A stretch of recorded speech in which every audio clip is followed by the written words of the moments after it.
Does the Bible support the pro-abortion position? One man thinks so. A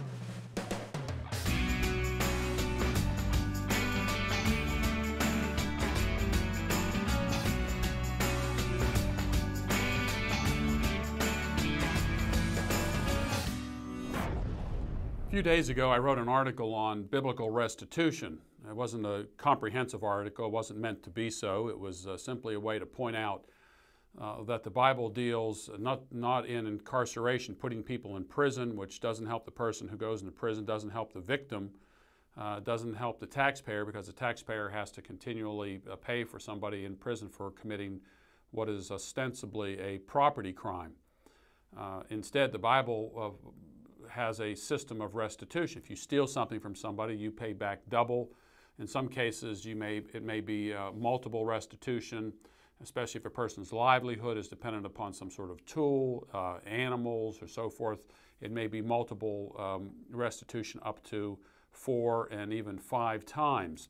This would be especially true if someone had a prize-winning bull and someone had killed it and so forth, then the person would have to make multiple restitution because the bull is a generational asset. And in doing this, a fellow who over the last 2 years or so has sending me literally hundreds of emails, probably 500 emails. He's belligerent, vile in many cases, stubborn, ignores evidence like you would not believe. When he's caught in a number of misstatements, factualities, and so forth, he just moves on to something else. I don't respond to any of the emails anymore. I still get a few of them now and then. I have saved them over the years. Some of them are so vile that I can't even put them. I can't even discuss them. They're so bad. Well, he responded to my restitution article by stating that Exodus chapter 21. Let me read Exodus chapter 21. I'm going to read it. I'm going to read this in terms of how this particular translation translates it, and others do as well. Exodus chapter 21, verse 22. If men struggle with each other and strike a woman with child so that she has a miscarriage, yet there is no further injury, he shall surely be fined as the woman's husband may demand of him, and he shall pay as the judges decide. But if there's any further injury, then you shall appoint as a penalty life for life, eye for eye, tooth for tooth, foot for foot, hand for hand, burn for burn, wound for wound, bruise for bruise. And it even goes to the point of essentially saying, look, if there is any further injury to the point of death, then it's life for life. And this is a measured judgment. So if there's harm, the judges decide based upon how much harm there is. This is a case law. The case law is such that it deals with a multiplicity of cases, and I'll get into that a little bit later. Now, so when Fred commented on my restitution article, I had to laugh. He's, again, going into territory that he is ignorant of. And one of the reasons he's ignorant of these things is because he goes on the internet, finds a couple of articles. I can always tell because the ellipses, these little 3 dots that you find, oftentimes are still there. So he's obviously just pulled something off the internet and pastes it into an article, gets a little bit of information. As they say, a little bit of knowledge is a dangerous thing, presents his argument, and then ends it by saying, case closed. Here's what he wrote. Here's something interesting about the subject of restitution. What's really dishonest and ironic about the anti-choice stance of Christian totalitarian fascists like Mr. DeMar is that they cannot support their anti-choice stance biblically at all. The Bible clearly supports the pro-choice position. In chapter 21 verses 22 through 23, the book of Exodus indicates that the fetus does not have the same legal status as a person. That verse indicates that if a man pushes a pregnant woman and she then miscarries, he is required only to pay a fine. If the fetus were considered a full person, he would be punished more severely as though he had taken a life. Verse 23 says that if further harm is done, however, you shall award life for life. which proves that the Bible does not consider a fetus to be life, but only potential life, case closed. Well, is that what this text is saying? Not at all. This text is very specifically designates that this pregnant woman has within her a human being, a child. In fact, it goes so far as to say, in order to cover all cases, in this particular case, that she may be pregnant with children. Now, Fred ought to know this. This man's name is Fred Weiss. He ought to know this. He's Jewish. He says he's Jewish. I know that he can read and write, maybe even speak Greek. He can probably do the same with Hebrew. Now, anybody who's going to take on this particular task of dealing with this passage needs to look at the Hebrew. Unfortunately, a lot of translations try to interpret like Fred is interpreting here when they ought to know better. In fact, now let me read this as to the way the Hebrew text states this.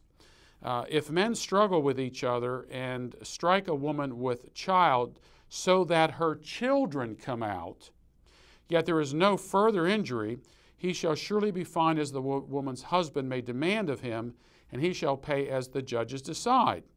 But if there is any further injury, then you shall appoint as a penalty life for life. That is, if there is death involved here, it's to the point of the death penalty. Now, what Fred and some others have assumed here is that what comes out of the woman is simply a miscarriage of unidentified or unspecific designation. When the text actually says, so that her children come out, the Hebrew word that's used there, yeled, we would, in transliterated yeled, it would be Y-E-L-E-D. That word is used elsewhere in Scripture for a born child. This isn't a product of conception. It's not that some material comes out, but specifically that a child comes out. In case of in the point of the case law, so that her children might come out. That is, if the woman has twins or triplets or whatever, this particular case law covers all of these things.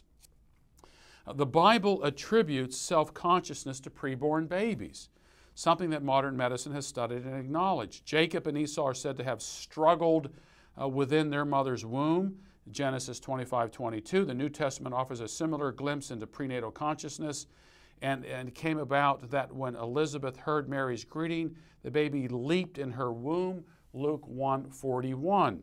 Struggling and leaping are the result of a particular piece of information that indicates consciousness. And so the Bible designates, by using the word yeled, because it's used for born children in other examples, and also shows in terms of Jacob and Esau and John the Baptist that there is consciousness with preborn children. Now, to give you a little more information on this regarding what others have said, I've looked at a number of other translations on here. Here is the Holman Christian Standard Bible. It says when men get in a fight, and this is the condition here, you have two men who are fighting with one another, a pregnant woman is nearby, they fall into her, maybe she falls down, she gives a premature birth. That's the case related to this. It says when men get in a fight and hit a pregnant woman so that her children are born prematurely, but there is no further injury, the one who hit her must be fined as the woman's husband demands from him, and he must pay according to the judicial assessment. Young's literal translation says, and when men strive and have smitten a pregnant woman, and her children have come out, and there is no mischief, he is certainly fined, as the husband of the woman doth lay upon him, and he hath given through the judges. And because a pregnancy is deemed to be a child, a woman, what's in the mother's womb is deemed to be a child, therefore the harm that can come, it can come either to the mother or the child, therefore the punishment, the sanctions, apply both to the mother and to the child. There's no indication here that this only applies to the mother because the Hebrew word yeled is very clear that a preborn baby is indeed a child. Tomorrow we'll look at this in a little more detail.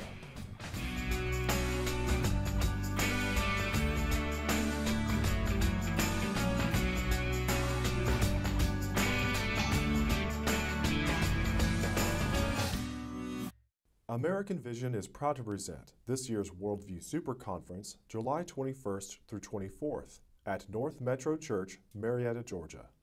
For more information, visit conference.americanvision.org.